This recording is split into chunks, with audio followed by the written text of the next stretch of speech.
E olha, julho é um mês muito importante para a gente ter consciência de várias doenças. Uma delas é que é um mês de luta contra as hepatites virais. Sobre esse assunto, a gente vai conversar aqui no estúdio com André Bon. Ele é infectologista do Exame Medicina Diagnóstico da Rede DAS aqui no Distrito Federal. Muito bem-vindo, André, ao nosso estúdio. Muito obrigado, é um prazer estar aqui. Boa tarde. André, eu já vou começar por uma dúvida assim, que é base. Quais são os tipos de hepatite? Quais são as realmente transmissíveis? Explica pra gente um pouquinho quais são as hepatites e quais são as mais perigosas ou as que não merecem mais atenção numa determinada faixa etária. Como é que é isso? Assim, a gente às vezes tem muita confusão da hepatite A, hepatite B, hepatite C. Legal, então, hepatite é um nome genérico para uma doença uma inflamação do fígado, né? Então existe hepatite infecciosa, viral, que é o que se refere aqui a simbologia do julho amarelo, né? Para sensibilizar a gente para as hepatites virais, mas também existem hepatites medicamentosas, hepatites autoimunes, etc. Mas o julho amarelo é para sensibilizar a gente para as hepatites virais. E no Brasil, as principais hepatites virais são as hepatites C, B e A. A, B e C. A gente também tem casos de hepatite D, mas muito poucos provavelmente relacionados à subnotificação, a gente não ter diagnóstico adequado ou ferramentas diagnósticas para fazer o diagnóstico de hepatite D amplamente disponíveis no Brasil.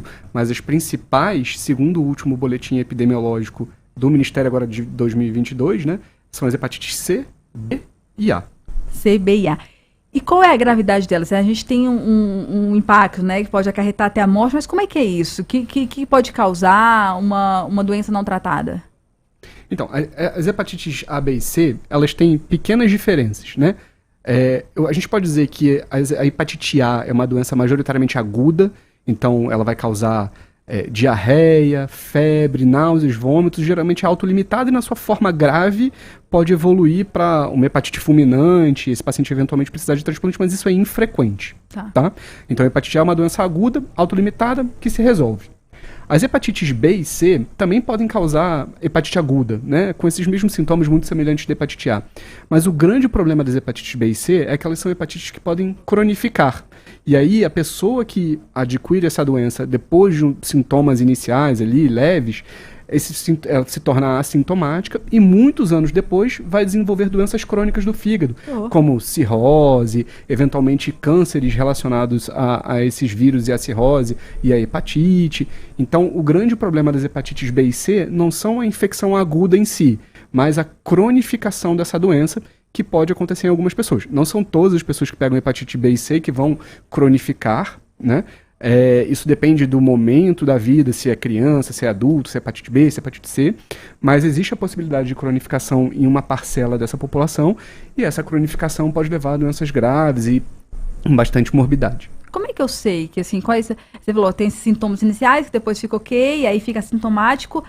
Esses sintomas iniciais são muito específicos para eu suspeitar de uma coisa ou é só com um exame, um check-up, um exame de sangue que eu vou conseguir fazer esse diagnóstico?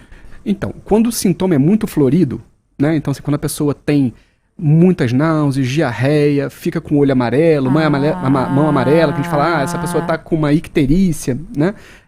Quando faz exames de sangue e as enzimas do fígado estão muito altas, alguém vai suspeitar e falar, não, isso pode ser uma hepatite aguda e vai investigar causas de hepatite aguda. E aí, a hepatite A, B e C está no meio disso. Mas a imensa maioria das pessoas não passa por essa fase super florida de sintomas. Elas têm uma infecção inicial leve, ou às vezes até assintomática, e vai descobrir a hepatite B e C em exames de rotina, quando faz a sorologia, ou se começa a desenvolver a fase de cronificação da doença, quando tem cirrose, quando tem câncer no fígado e etc. Né? Então é super importante a gente ter em mente que a gente não quer que as pessoas cheguem nessa fase de cronificação. Né? Para hepatite C, por exemplo, tem tratamento que cura 100% das pessoas. Né? Disponível pelo SUS, totalmente de graça. Né? A hepatite B também tem tratamento, mas a hepatite B também tem prevenção. A gente pode evitar as pessoas de terem hepatite B.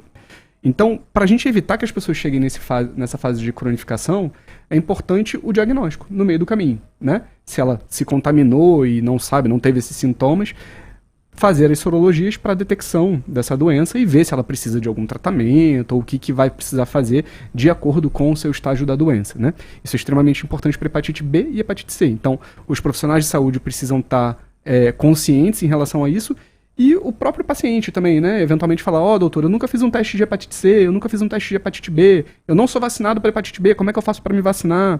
Então, tudo isso é importante. Aproveitar que você falou, né? Eu nunca tomei vacina. Qual é o calendário vacinal? Assim, quando é criança que a gente toma, depois tem que ter reforço. Como é que é? Legal. Para hepatite C não existe vacina, infelizmente. A gente tem lá o tratamento que cura 100% das pessoas. Para hepatite A e hepatite B, a gente tem vacinas no calendário da infância. No Programa Nacional de Imunização, todas as crianças devem ser imunizadas para hepatite B e hepatite A. Para hepatite B, logo ao nascimento, a primeira dose nasceu hepatite B, primeira dose. Isso evita, eventualmente, uma transmissão vertical, inclusive, né? Então, a criança vai vacinar logo ao nascimento para hepatite B e depois de 1 ano de idade para hepatite A. Então, todas as crianças no Brasil hoje devem estar vacinadas contra hepatite B e A. Só lembrando que a hepatite B é uma causa importante de doenças do fígado e é uma doença totalmente imunoprevenível, né? A gente tem tanta doença, a gente não consegue prevenir. Se tem uma que a gente pode prevenir com vacina, por favor, né? Exatamente. Assim. E não falta vacina de hepatite B. E o adulto que nunca foi vacinado também pode ser vacinado. Existe vacina disponível tanto no SUS quanto em clínicas privadas, né? A grande diferença do SUS para a clínica privada é que a clínica privada você consegue fazer vacina de hepatite A e B junto, né? E no SUS você vai fazer separado. Então está amplamente disponível a vacinação. Não existe justificativa para um adulto, por exemplo, não ter acesso à vacina de hepatite B, se nunca foi vacinado. Se eu já for vacinado, não lembro, não perdi minha carteira de vacinação, sei lá se eu fui na época que eu nasci, tinha ou não tinha, eu posso tomar de novo? Pode, não tem problema nenhum. Supondo que você já foi vacinado e esqueceu, não sabe, não existe registro, você não lembra onde foi o posto para ver lá onde tem, não está no seu Conect SUS, então, ó, todo mundo que tem Conect SUS, abre aí o Conect SUS e checa lá se tem sua vacina lá. Tô abrindo aqui o meu. Algumas vacinas tem, então estão lá. Se não está lá no seu Conect SUS, se você não sabe onde está seu cartão de vacinação, minha mãe ficou com a minha mãe, né, que é uma resposta muito frequente. É o meu caso. Não está com a minha mãe, né? Então pede para a mãe mandar uma foto. Se não tem nada disso, então vá lá no posto de saúde fazer a vacina, porque não tem problema nenhum, tá? Se já tiver sido vacinado, revacinar não tem problema. É óbvio que a gente não vai recomendar que todo mundo revacine, né? Mas em caso de dúvida, vacine. Vacina não registrada é vacina não feita. Então, se você não tem registro dessa vacina, ela não foi feita, você vai lá e deve ser imunizado em qualquer unidade de vacinação. Tá, agora minha culpa aqui. Eu, na gravidez, no ano passado, quem tomou, eu lembro que tinha que tomar 3 doses, que eu não lembrava. Eu fui bem esse caso, eu tomei isso, não tomei, não lembro. E o pessoal do posto de saúde falou assim, não, então tem que tomar, vamos tomar.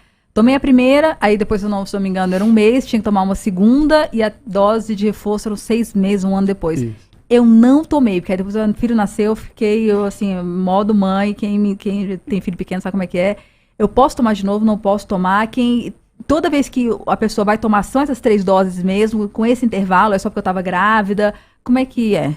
Isso, para a imensa maioria das pessoas, o calendário da hepatite B é 0, 1 e 6. Né? 0, 1 mês e 6 meses depois da primeira dose.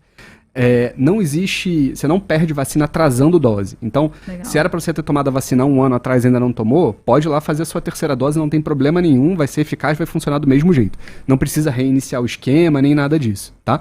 Importante lembrar disso. Então, não fez a vacina, vai lá fazer, mesmo atrasado, que tem 0 problema em relação a isso. Algumas populações especiais têm um calendário vacinal um pouco diferente. Então, por exemplo, para pacientes, pessoas vivendo com HIV ou pacientes em hemodiálise, o esquema de vacinação para hepatite B é um pouquinho diferente. A dose é dobrada, então em vez de 1 ml são 2 ml, e é 0, 1, 2 e 6. 0, 1 mês depois, 2 meses depois e 6 meses depois.